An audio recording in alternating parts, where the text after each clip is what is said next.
Alors on va commencer notre cours d'aujourd'hui qui va concerner l'histologie de la peau. C'est un cours qui correspond aux objectifs, les objectifs suivants. Reconnaître les constitutions cellulaires de l'épiderme, définir l'organisation architecturale de ce dernier et faire différencier histologiquement entre le derme et l'hypoderme et décrire les constituants des annexes cutanées comme les glandes sudoripares, les poils et les glandes sébacées. Comme introduction, la peau c'est un organe qui est complexe, qui enveloppe la surface du corps.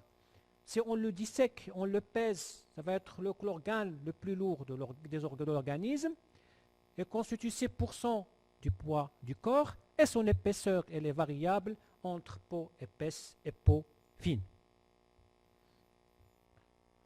Elle est constituée de 3 couches.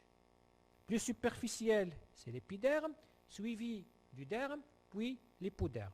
Associé à ça, on trouvera de nombreuses annexes, poils, ongles et glandes exocrines. Donc l'ensemble va former l'appareil tégumentaire. Pour cela, on va adopter le plan suivant. Après l'introduction, on va décrire l'épiderme, ses différentes constitutions, le derme, puis les glandes sudoripares, le follicule pilosébacé, l'hypoderme, et on terminera par la couleur et les fonctions de la peau. Donc l'épiderme, c'est un épithélium pavimenteux stratifié kératinisé. Donc c'est un épithélium de surface, de revêtement. Il est formé de 4 types de cellules, les kératinocytes, les mélanocytes, les cellules de Langerhans ou les cellules qu'on appelle aussi les cellules immunocompétentes et les cellules de Merkel. Donc c'est sur coupe-là, sur schéma-là, c'est ça, tout ça c'est l'épiderme. Il est formé majoritairement de cellules kératinocytaires, puis on aura les cellules mélanocytaires à ce niveau-là, les cellules de Langerhans et les cellules de Merkel. Donc les cellules kératinocytaires, qui sont les cellules les plus nombreuses, constituent 80% des cellules. Après, on aura les mélanocytes, cellules de Langerhans et les cellules de Merkel. Alors les kératinocytes, ce sont les cellules les plus nombreuses, les plus importantes.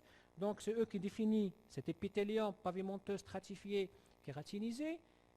Il est formé de plusieurs couches. On a la couche basale, une seule assise de cellules basales. Donc dans la cellule, il va changer sa forme tout en vers la surface. Il devient pavimenteuse aplatie. Et c'est pour cela c'est un épithélium pavimenteux stratifié, kératinisé. Donc il formera de 3 couches, de plusieurs couches, la couche basale, la couche épineuse, la couche granuleuse, la couche claire si on a une peau qui est épaisse et la couche cornée. Alors la couche basale, c'est la couche la plus profonde qui est en regard de la lame basale, qui est formée d'une seule assise de cellules kératinocytaires. C'est le lieu de la renouvellement de ces cellules kératinocytaires. Puis on aura la couche épineuse, puis la couche granuleuse et la couche basale. Et la couche cornée. La couche épineuse, elle est formée de 3 à 4 assises de cellules. Ça dépend du peau fine ou peau épaisse. C'est une cellule qui est polyédrique, basophile, à noyau arrondi, dont les couches plus profondes et dont sa plaçatie vers la partie superficielle. Donc, c'est ça, la couche épineuse, cellules qui sont reliées par des épines, donc très solidaires entre eux, et la forme, elles sont un petit peu, plus on passe vers la superficie, plus il devient aplati. Et la couche granuleuse, selon l'on l'indique, granuleuse parce qu'il y a des granulations intracytoplasmiques, ce sont des cellules aplaties avec des grains au niveau du cytoplasme, donc voilà, ce sont des cellules et le nombre il est variable selon une peau épaisse ou une peau fine. La couche claire, c'est une couche qui est inconstante, qui est seulement dans les épidermes ou la peau épaisse, donc se forme par des assises de cellules aplaties, éosinophiles et anucléées. La couche cornée, qui est la couche la plus superficielle, qui est formée de cornéocytes, que sont des cellules anucléées, aplaties, donc qui sont formées, la couche cornée est formée de donc il est formée d'un sément interkératinocytaire et de la dégénérescence du noyau et du cytoplasme des kératinocytes. Vous voyez ici la différence entre une peau épaisse et une peau mince. Vous voyez la différence des différentes couches cellulaires. Les mélanocytes, qui sont aussi des cellules qui renferment des granulations qui se situent ou qui sont visibles en microscopie optique. Ils sont situés au niveau de la couche basale. On distinguera en général une cellule pour 35 kératinocytes. Et ce sont des cellules qui vont envoyer des prolongements, qui vont s'interposer entre les kératinocytes basales et parabasales. Donc, après les cellules de Langerhans, voilà, qui sont ici des cellules étoilées avec des prolongements dendritiques. Ils sont situés au niveau de la couche épineuse, qui sont des cellules issues de la moelle osseuse et qui sont responsables ce sont des cellules phagocytaires qui sont responsables de la présentatrice d'antigènes. Et les cellules de Merkel, qui sont situées au niveau de la couche basale, c'est difficile de les différencier entre les cellules kératinocytaires basales. Ce sont des cellules, ils ont des prolongements, ils ont en contact avec une terminaison nerveuse sensitive, donc ils sont responsables de la sensibilité au toucher. Après l'épiderme, avoir le derme, donc toujours un épithélium, il va être accompagné d'un tissu conjonctif. Donc le derme, c'est quoi? C'est un tissu conjonctif qui est irrégulier. Donc une partie, il est lâche, une partie qui est dense. Comme tout un tissu conjonctif, il va renfermer des fibres nerveuses, des vaisseaux sanguins, et avec la particularité de la peau, il va renfermer des glandes sudorépare, des follicules pileux et des glandes sébacées. On distinguera deux couches. Une couche papillaire superficielle ou sous-épithéliale, qui est un tissu conjonctif qui est lâche, des fibres de collagène sous forme de fibres, ne s'organisent pas en faisceau, et des fibres de élastiques qui sont très fines. Et ici, vous trouvez la différence, ici on trouvera le derme réticulaire ou le derme profond, qui est formé de fibres de collagène qui vont s'organiser en faisceau, et des fibres élastiques qui sont enchevêtrées. Entre le derme et l'épiderme, il y aura la jonction dermo-épidermique sous forme de papille. Donc voilà, donc on parlera de papille dermique, crête épidermique. Donc cette jonction, donc vous voyez que la jonction n'est pas rectiligne entre le derme et l'épiderme.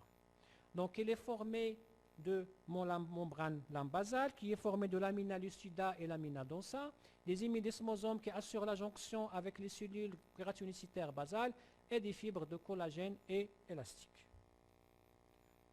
Concernant les glandes sudorépare qui font partie des annexes de la peau, on trouvera les glandes sudorépare écrines et apocrines. Donc voilà, ça ici c'est la glande sudorépare écrine. Donc c'est une glande qui est exocrine. On se distinguera une unité excrétrice et une unité sécrétrice qui vont se déboucher au niveau de l'épiderme par le canal sudorépare, par le pore sudorépare. Et ici c'est la glande sudorépare apocrine qui est aussi une unité sécrétrice avec une unité excrétrice, mais cette glande-là, il va se déboucher au niveau du follicule pileux. Donc pour les crines, donc il élabore la sueur, le sueur qui est aqueuse et riche en chlorure, et le mode de sécrétion qui est mérocrine, ça veut dire la cellule, il va garder son intégrité. Donc l'unité sécrétrice, il est formée de glomérules, donc ce sont des glandes tubuleuses simples, et un canal qui est environ de 0,5 mm. Donc voilà ici, l'unité sécrétrice sous forme de glomérules, donc c'est une tubuleuse simple, qui vont s'enrouler sous forme de glomérules, et le canal excréteur qui va se déboucher au niveau de la peau, au niveau de l'épiderme, par le pore sudoral. Et ici, c'est une coupe au niveau de la glande, l'unité sécrétrice, bordée par un épithélium cubique simple et des cellules myo-épithéliales qui se contractent. Puis on aura le canal excréteur qui est bistratifié, un épithélium cubique bistratifié. Voilà sur une coupe histologique, voilà l'unité sécrétrice qui est le glomérule, et voilà le canal qui va continuer et va se déboucher par des pores ici, des pores sudorépare. Les autres types, ce sont les glandes sudorépare apocrines, qui se différencient par rapport aux autres par leur localisation. Donc ici on le trouvera au niveau des aisselles, au niveau des régions génitales, et bien sûr aussi par le mode de sécrétion. Ici, on avait une mode mérocrine pour les glandes sudorépare écrines. Ici, on aura un mode de sécrétion qui est apocrine. Et là, ils sont aussi barres de sueur qui sont épaisses, lipidiques et alcalines. Donc la même chose, glomérules qui se situent au niveau de l'hypoderme, et toujours ils sont annexés au poil, et le conduit toujours qui va le relier vers le follicule pileux est un conduit qui est bistratifié. On terminera par le follicule pileux sébacé qui parle proprement dit, poil avec ses gaines, avec le muscle arrecteur. Voilà, la glande sébacée elle est là, la glande sudorépare ici, le muscle arrecteur elle est là, et le follicule pilaire avec ce qui s'abouchait ici au niveau de l'épiderme. Voilà sur une coupe histologique, la glande sébacée, follicule pileux et le muscle arrecteur du poil. Ce poil il est formé d'une partie libre et d'une partie ismique et d'une portion intradermique. On aura la papille dermique folliculaire au niveau, c'est la bulbe. Ça, ce qui est en rouge ici, c'est le muscle arrecteur. Ici, c'est la glande sébacée. Cette glande sébacée, qu'on le trouve partout, donc sauf au niveau de la paume des mains et des plantes du pied, elle est exocrine. Donc la particularité, c'est une glande qui est alvéolaire, simple et composée, et le mode de sécrétion qui est holocrine. Il sécrète le sébum qui permet de lubrifier poil et un rôle aussi bactéricide. Au cas de pathologie, il peut avoir des points blancs, des points noirs et de l'acné. Voilà sur cette coupe histologique. Ici, c'est les glandes sébacées qui peuvent être seules ou associées au poil, mais toujours le follicule pileux, on trouvera les glandes sébacées à côté. Ça, c'est les glandes sudorépare ici, qu'on trouvera les deux, soit les glandes sudorépare apocrine et mérocrine. L'hypoderme, il est un tissu conjonctif qui est lâche ou un tissu vraiment adipeux. On peut dire que c'est un tissu adipeux. Il est situé au-dessous du derme et il relie la peau aux organes sous-jacents. La couleur de la peau, on va passer rapidement. Il y a 3 pigments. Le plus important, c'est la mélanine. Donc la couleur de la peau, elle dépend aussi du type de mélanine. Est-ce qu'on est devant une race qui est jaune, roux ou noire? La quantité de mélanine et la vitesse de sa dégradation par les kératinocytes, aussi carotène et l'hémoglobine dans les capillaires dermiques qui peut avoir un impact sur la couleur de la peau. Certains changements de couleur de la peau, il peut s'orienter vers quelle lésion? Par cyanose. Lorsque les extrémités bleues et tout ça, avec une cyanose, on peut avoir une oxygénation insuffisante. Rougeur ou pâleur, on peut dire qu'il y a une pâleur cutanéo-muqueuse, on peut parler d'une anémie, ou jaunisse, un ictère, des pigments biliaires dans le sang, et de bleu ou de sang coagulé.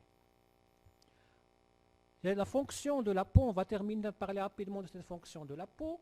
On peut avoir une protection chimique, physique et biologique, régulation de la température corporelle par la sécrétion de la sueur et la sensation cutanée au toucher par les cellules sensorielles de Merkel et la fonction métabolique surtout par l'absorption de la vitamine D, donc par les rayonnements par les rayonnements solaires, il y aura une transformation de cholestérol pour permettre l'absorption de la vitamine D.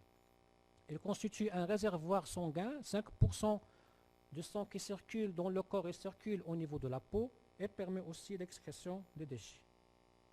Et comme conclusion, la peau avec les annexes cutanées constitue l'appareil tégumentaire qui est formé de 3 couches, le derme, épiderme, derme et hypoderme et plusieurs glandes annexées, glandes sudorépare, glandes sébacées. Les glandes sudorépare on distinguera les glandes sudorépare apocrine et mérocrine, les poils et les ongles et les cheveux. C'est le revêtement du corps et le protège de l'environnement. Il assure les échanges avec ce dernier et constitue en moyenne 6% du poids du corps. Je vous remercie.